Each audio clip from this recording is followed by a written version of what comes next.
Roedd yna ddyn oedd ddim yn gallu cerdded. Wel, doedd o ddim hyd yn oed yn gallu sefyll. O, fe hoffwn i fod fel chi, meddai wrth ei ffrindiau. Nad oedd y dyn ddim yn gallu cerdded, roedd ganddo ffrindiau caredig i'w helpu.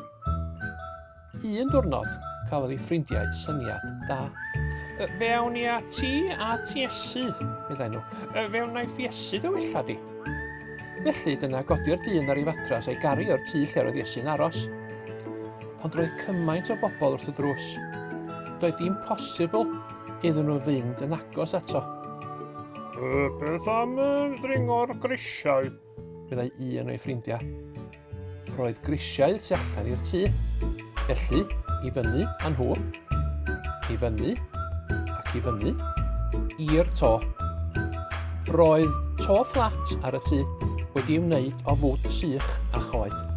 Yna, wedi cyrraedd yno, dyna'r ffrindiau yn dechrau cloddio.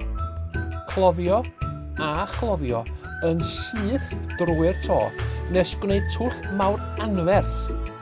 Yna gollwng y dyn i lawr ar ei fatres nes iddo gyrraedd y llawr yn union wrth draed Iesu.